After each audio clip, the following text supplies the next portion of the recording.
I am excited to share this scripture study with you today. It's an interpretation of Daniel 7 and the book of Revelation, chapters 13 through 22 in the whole, both sets of this video.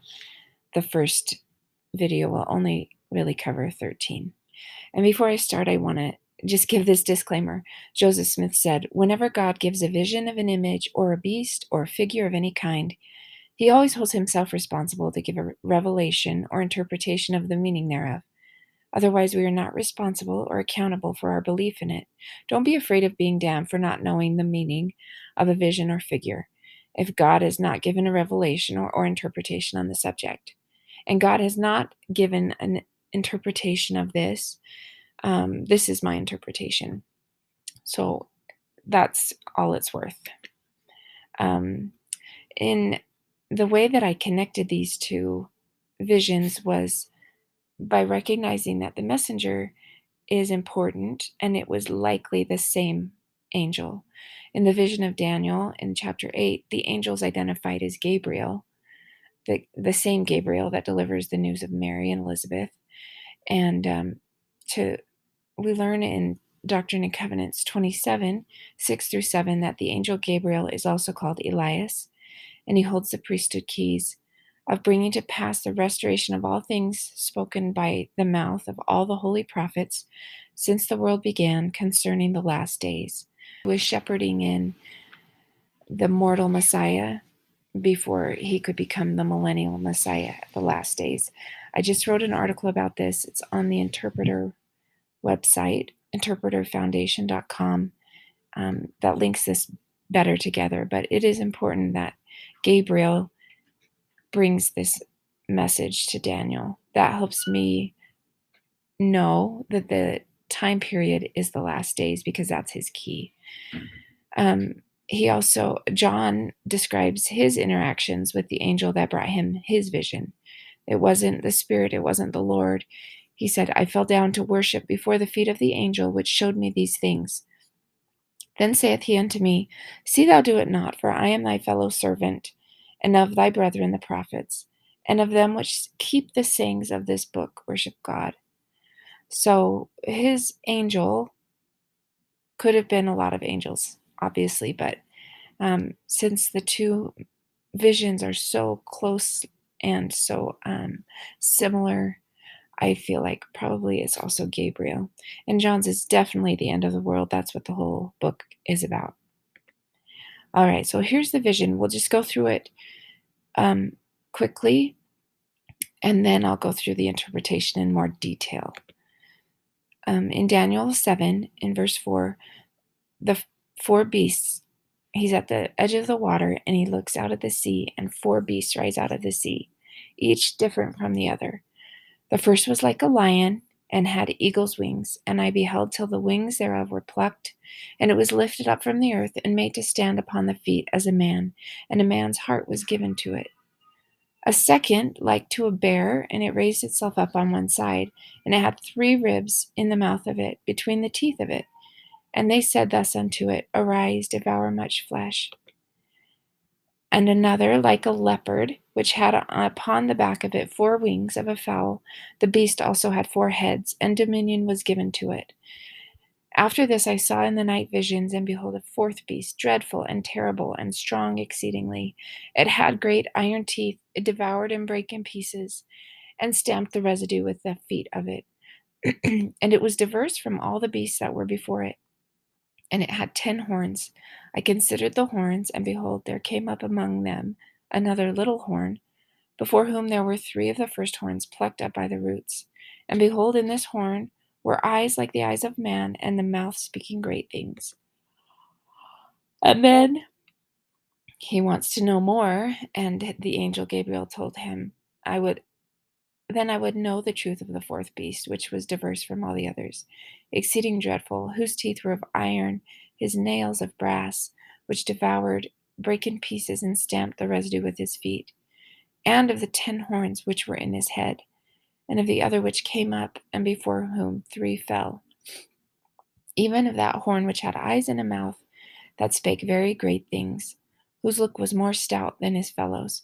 I beheld, and the same horn made war with the saints and prevailed against them.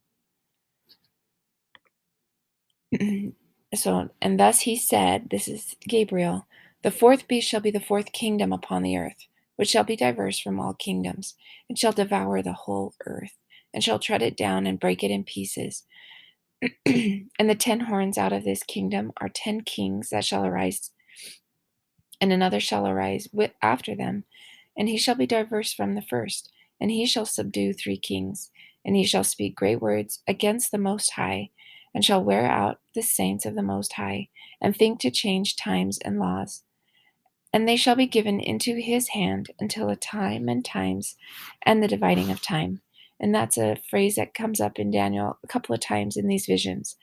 If a time is a year, times is 2 years, and then the dividing of time is a half of a year, then that's 3.5 years. So now let's go into it in a little bit more depth. That's the overview. We have a lion with eagle's wings. And if we think about the first beast as a pictograph, all of the beasts are a representation of countries, their kingdoms on the earth, he says. So the lion is the national symbol of England, and it has eagle's wings. So it could describe a connected England and America, which was the case for several centuries. And then even now we're connected with our language, with our Christianity, with our democracy, with Western ideals. And he sees the wings plucked off where the American Revolution separates us from England, and then it's lifted from the earth, made to stand upon the feet as a man, and a man's heart is given to it. So I was thinking about the end of slavery, about child labor laws, about unions to protect the workers, civil rights, freedom of speech, press, assembly, women who are able to go to universities and work and vote and hold property, and things that have been revolutionary in the past couple hundred years, but weren't part of civilization before the West humanized it. The West as a whole, represented by the lion and the eagle, has done much to humanize the world. So it's got a heart. It's not a beast anymore. It's a man. It's got compassion. Okay, so the next beast is a bear, and he's got ribs in his mouth, and he's going to arise and devour much flesh. Russia's national symbol is a bear. This is different kind of political cartoons always representing Russia as a bear. In Japan, in Russia itself, the ribs in the mouth tell it to arise and devour much flesh. So if this is taken as a symbol for communism worldwide, the leaders of like these nations, Lenin, Stalin, Mao, they've killed millions of their own people. Maybe the ribs are the bear's own ribs, which is why it's raised up on its side. It's reaching down to grab its own ribs. And those leaders are the ribs telling it to eat itself consistently. They have consumed their own people. This is a picture of the gulags in Siberia. We know that they are still consuming at least their brothers in Ukraine, and who knows where else they are going to go. Then the third beast is this leopard with 4 heads, 4 wings. The leopard, if I'm going with this idea that it's the countries that they represent, there's several countries right now that have leopards. There's Afghanistan and Pakistan, Rwanda, Somalia. Iran has a Persian lion, but that's not a leopard. But except for Rwanda, these are all Muslim countries. I think the 4 heads symbolize 4 ways of thinking, 4 directions they could be going, the lack of a central leader. The 4 wings likely represent power, to move, to act, etc. That's from Joseph Smith's Questions about the Book of Revelation. Islamic extremists and terrorists are working towards the same goals, but without centralized leadership. They're moving quickly, stealthily, agilely through the world like leopards. Um, Obviously, these are not the devout and faithful Muslims in the world. This is the extremists that are operating under Sharia law. But they've become dominant in the world's geopolitical climate. The endless wars in the Middle East have not eradicated them. They've splintered off into more groups with different heads. So the setting for the fourth beast is these other three beasts all on the earth. And so this one is different than the others, and it takes over. It's relentlessly destroying and stronger than the rest. There are 10 kings that arise simultaneously out of its head, or the leaders, and then one king supplants three others and takes the lead. And that's important because he will make war with the saints. He is the Antichrist. So all of this is just a setting for when this guy appears. The beast is described as mechanical or metal, iron teeth, nails of brass, and breaking in pieces and stamping and destroying the earth. The 10 kings which thou sawest are the 10 horns are 10 kings which have no kingdom. They're kings without a kingdom. But they receive power as kings 1 hour with the beast. They have one mind and shall give their power and strength unto the beast. So they're not presidents of countries. They don't have a kingdom, but they have power from Satan, and they're mechanical.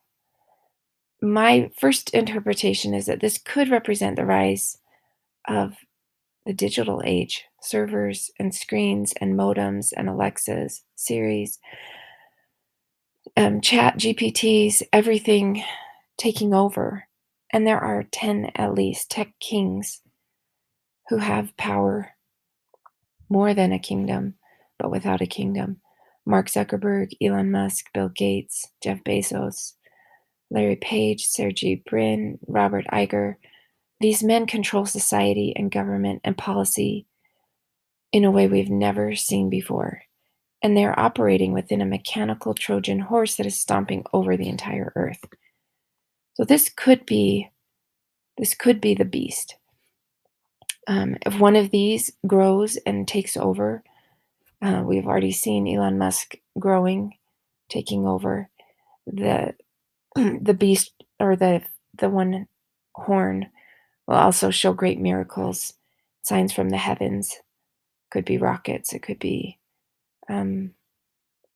lots of things. This is just an interpretation. I don't know, but I want to be aware of this prophecy being fulfilled and watching it unfold and not being blinded by the news's interpretation of it. Another possible interpretation is that it could be the UN or the World Economic Forum or any of these other international forums that are given immense power without a kingdom. These are people who are just appointed from among their citizenry to go and represent their country, and yet they have immense power in the world stage. So they are like kings without a kingdom. The nails of brass, the iron teeth, could also represent tanks, armored machinery, other peacekeeping necessities.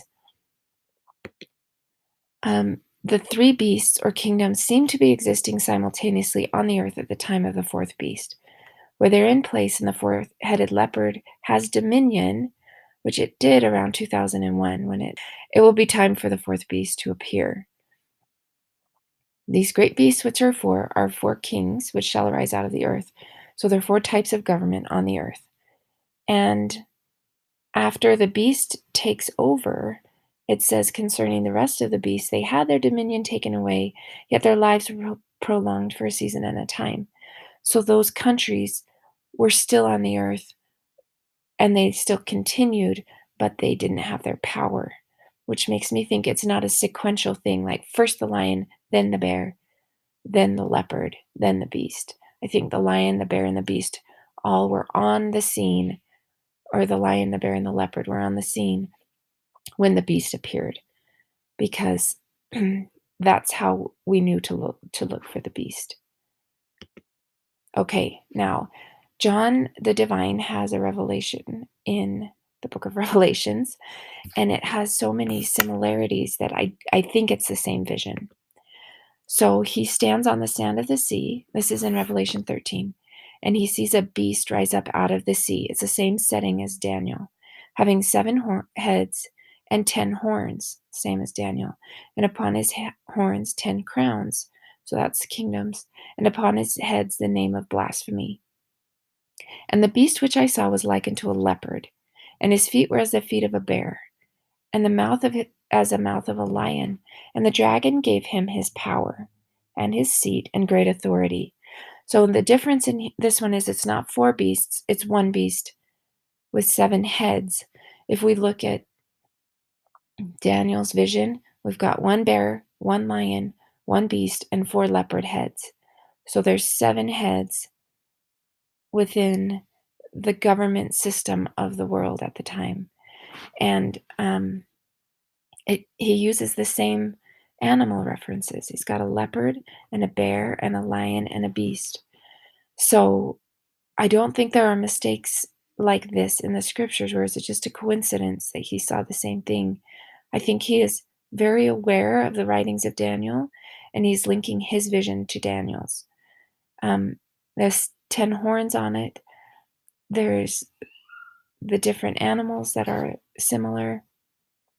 And it's saying it covered the whole earth.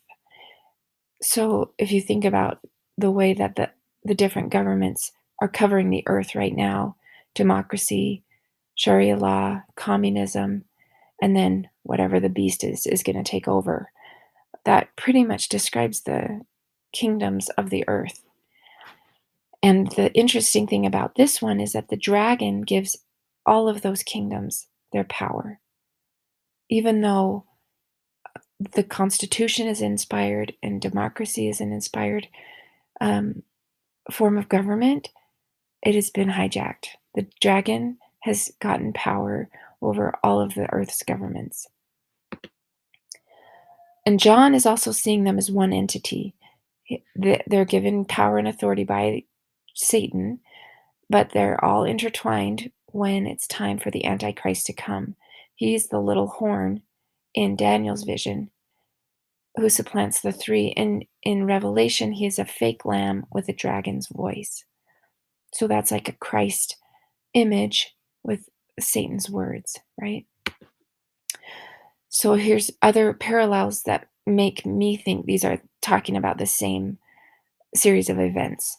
Both of them talk about having 10 horns. Both of them say, with a mouth speaking great things and blasphemies. Both of them say that the Antichrist makes war with the saints and prevails against them. And both last for 3.5 years. John says 42 months. Daniel says times, and the dividing of times. But both of those are 3.5 years. So then John goes on, and gets interesting. He saw one of the heads as it was wounded to death, and the deadly wound was healed, and all the world wondered after the beast. If the 7 heads represent lion, leopards, bear, beast, which one was almost gone and then it was healed? It came back. Democracy, communism, Sharia law, or this collective government of the beast. In the 90s, we thought that communism was on its way out.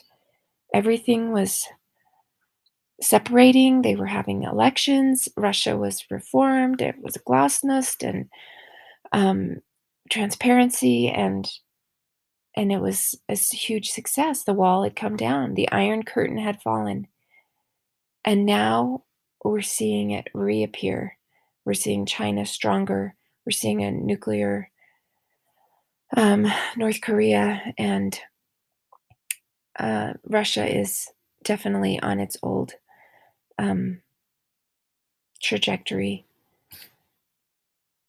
So this could very well be the head that was wounded to death, but its wound was healed.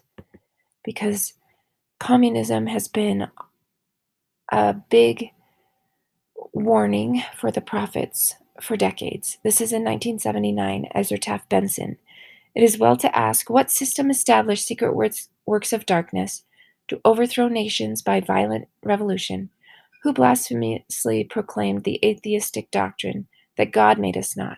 Satan works through human agents. We need only to look to some of the ignoble characters in human history who were contemporary to the restoration of the gospel to discover fulfillment of Isaiah's prophecy. I refer to the infamous founders of communism and others who follow in their tradition. Communism introduced into the world a substitute for true religion. It is a counterfeit for the gospel plan. The false prophets of communism predict a utopian society. This, they proclaim, will only be brought about as capitalism and free enterprise are overthrown, private property abolished, the family as a social unit eliminated, all classes abolished, all governments overthrown, and a communal worship of property in a classless, stateless society established. That's the playbook. Eliminate capitalism and free enterprise, get rid of private property, get rid of families, classes, and then government and society. He continues, today we are in a battle for the bodies and souls of man. It is a battle between two opposing systems, freedom and slavery, Christ and Antichrist. The struggle is more momentous than a decade ago, yet the conventional wisdom says you must learn to live with communism and to give up your ideas about national sovereignty. Tell that to the millions, yes, the scores of millions who have met death or imprisonment under the tyranny of communism. Such would be the death knell of freedom and of all we hold dear. God must ever have a free people to prosper his work and bring about Zion. And then he goes on about how they're going to spread their ideology through the world.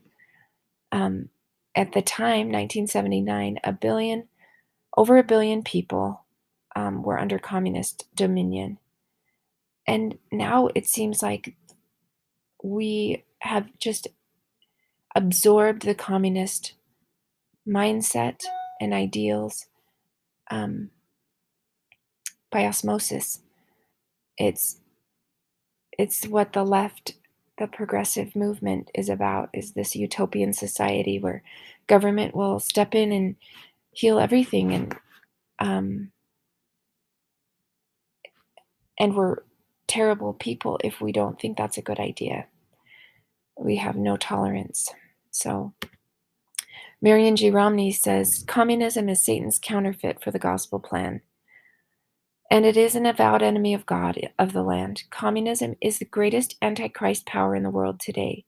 This is why I'm thinking that the little lamb, the little horn, is the antichrist. They keep calling communism the antichrist power, and is therefore the greatest menace not only to our peace, but to our preservation as a free people.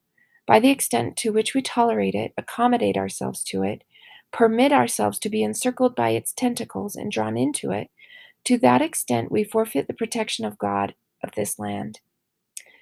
And it says earlier in Daniel that he will wear down the saints. And I feel like this is another way of saying the same thing, that just beat until we all accommodate ourselves to it. In the Catholic tradition, I was talking to some friends who are very Orthodox Catholics, and they were telling us about that they had a warning in their church tradition of Russia and communism. There was a miracle where these three shepherd kids saw the Virgin Mary, I think, over several months. For 6 months, she came every day on the 13th, and she taught them. And one of the things she said was, I shall ask for the consecration of Russia to my Immaculate Heart and the communion of reparation on the first Saturdays. If my requests are fulfilled, Russia will be converted and there will be peace. If not, she will spread her errors throughout the world, causing wars and persecutions of the church. The good will be martyred, the Holy Father will have much to suffer, and various nations will be annihilated. that's the head taking over. But in the end, my Immaculate Heart will triumph. The Holy Father will consecrate Russia to me, and she will be converted, and a period of peace will be granted to the world. And that's the millennium. So, looking at the date, July 13th, 1917, this is like 3 months before the October Revolution. So, at this point, Russia was still under the Tsar Nicholas II. This is the end of World War I. This is a time of great upheaval, but Russia, if it wasn't converted, would spread her errors through the world. And 4 months later, the communists take over. And then they cause wars and persecutions.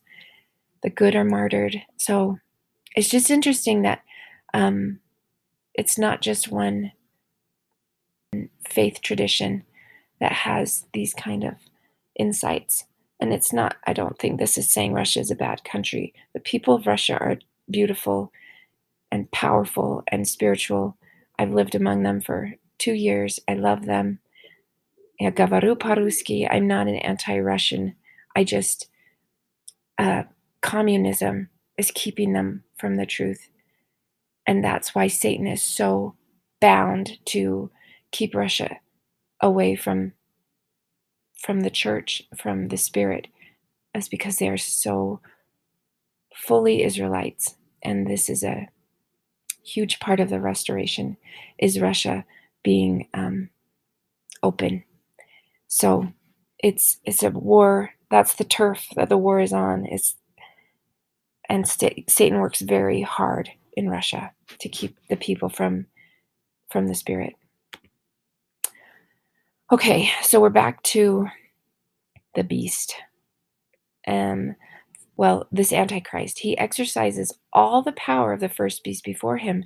And if that was all the government systems, then he has worldwide power. And he causeth the earth and them which dwell therein to worship the first beast whose deadly wound was healed. So he's having them worship that bear, worship communism. He will do incredible miracles, bringing down fire from heaven. This is the Antichrist. So from the 10 kings, the one that supplants the 3. So he brings down fire from heaven, deceives the earth with his power and miracles. He's so influential, he will convince all those that dwell on the earth that they should make an image to the beast which had a wound by a sword and did live. He will demand acceptance and worship of communism. So this image of the beast, he commands that the people make it. And this is why I wonder about the technology stuff. It's created by people that live on the earth, and then it's given life by the Antichrist. So it says, and he had power to give life unto the image of the beast, that the image of the beast should both speak and cause that as many as would not worship the image of the beast should be killed. It sounds like AI to me, that he gives life to the image, and then the image of the beast speaks. And the more I have hearing about Chat GPT and Bard and these other AI bots that talk and that teach and that give lectures about abortion and that you can't think against them. I read a really good article from Jeff Lindsay about had a conversation with the Chat GPT about abortion, and he was told there were no records about this or that, and he said, yes, there are. They're at the CDC, and he got a lecture about how abortion isn't targeting races, and then he asked if the Chat GPT could be wrong, and as long as it was a generic bot, then he got a good answer. But if it asked if the Chat GPT could be wrong, he was told sternly, no, it can't be wrong. So if we're starting to get all of our information and thoughts, if it's going to think for us, if it's going to be our personal assistant following us around, and it has this left-leaning algorithm, it's an interesting, terrifying proposition. And then every person, small and great, rich and poor, free and bond, receives a mark in the name of the beast, either in their right hand or in their forehead. There's no buying or selling without the mark of the beast. Anyone against it will be cut off from the economy. And then finally, the number of the beast is 666, the unholy triumvirate. 6 falls short of 7, which is perfection. So this is imperfection. And 6 of anything in Hebrew is a superlative, the most, right? So it's the most imperfect. This is the work of Antichrist, creating the image of the beast, giving everyone the mark, and then for some reason that's his number. So to those saints who are going to live through this, John stops here and says, "If any man have an ear, let him hear." If you want to know how to save yourself, I'm going to tell you. He that leadeth into captivity shall go into captivity. He that killeth with the sword must be killed with the sword. Here's the patience and the faith of the saints. We don't fight back. He doesn't say we go after the beast. He doesn't say we make it right. We have patience and faith. We do not lead into captivity. We are not killing.